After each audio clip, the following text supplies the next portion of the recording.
Get ready. Three, two, one, start. Sir, I come now to a very important matter which is agitating the minds of the people of this country. It has become a subject of debate throughout the country. It is center state relations. The center state relations have got many aspects: the legislative, the executive, the political, and so on and so forth. I am not going to deal with them because that debate will continue in the House the day after tomorrow. I want to refer only to the financial aspects. Honestly speaking, the motive behind this question raised by some people is basically economic and financial. The demand that the states should have more autonomy and that the center's relations in the state should be revised has come out of financial and economic motivation. The demand for autonomy is there, but if you accept the autonomy as some people have demanded, what will happen? The existing regional imbalances will become wider, and only the advanced states will benefit and not the backward states. Therefore, we must be on our guard. We cannot support the demand for autonomy made by some advanced states. In that case, the advanced states will go forward and the backward states will become still more backward. Therefore, the question has to be examined from two angles: from the point of view of providing more avenues and opportunities to the states for resource mobilization, and at the same time, we must examine from the point of view of moving towards reduction of regional disparities. On the one hand, we should certainly create more opportunities for the states to mobilize resources, and on the other, we must see that there is a gradual reduction in the regional disparities.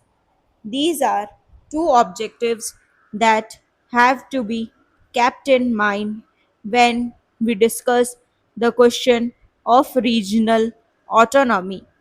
On the question of center state relations in the existing pattern, sir, the center is the dominant partner in financial distribution.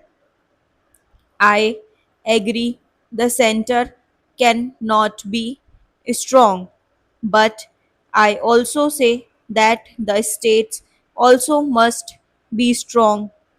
The center cannot be strong at the cost of the states, nor the states at the cost of the center. Both must be strong.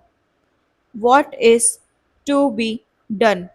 Because ultimately, whatever you plan, whatever you draft, whatever proposals you make, the ultimate implementation falls on the states at the grassroots level for all purposes.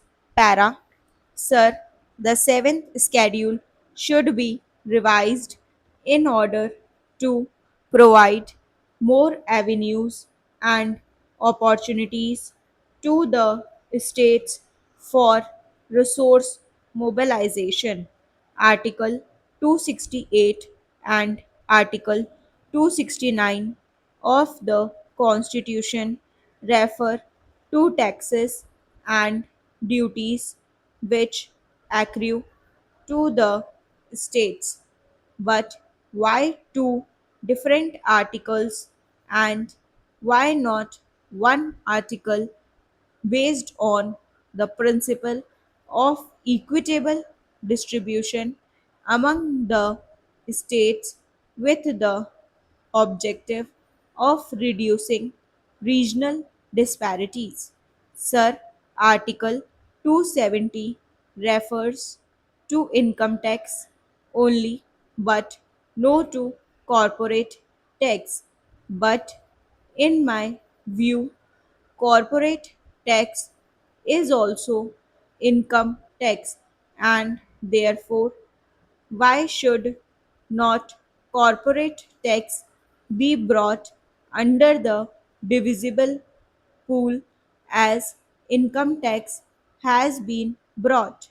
Article 271 talks about surcharges excluded from the divisible pool. Why should they be excluded from the divisible pool? I don't understand this. They must also be brought under the divisible pool. Sir, Article 272 talks of excise duty to be shared between the center and the states. The sharing is permissible and not compulsory. Why is it a permissible sharing and why is it not a compulsory sharing like the income tax para? Sir, Article 275 refers to grants in aid to the states out of the consolidated fund of the Union. Article 280 talks of a finance commission to decide about sharing of the two taxes and the principles of grants in aid. Article 282 refers to grants from the Union to the states for any public purpose, and Article 292 refers to loans from the center to the states. Now, sir, the actual position is very revealing. Sir, I am trying to summarize and I am not giving the details. There are statutory transfers of resources from the union to the states, and there are non statutory transfers of resources from the union to the states. What is the ratio? Roughly speaking, the ratio is 32 and 68. Statutory transfer of resources is 32% and the non statutory transfer is 68%. The statutory transfer is alright, but so far as non statutory transfer of resources is concerned, it depends entirely upon the bureaucrats the bureaucrats at the center, and why should they depend on the whims and fancy of the bureaucrats at the center? This is the vital point, and this covers revenue receipts and capital receipts altogether. Approximately the two-thirds of the total funds to be shared by states are transferred on the whims of the officials. Stop.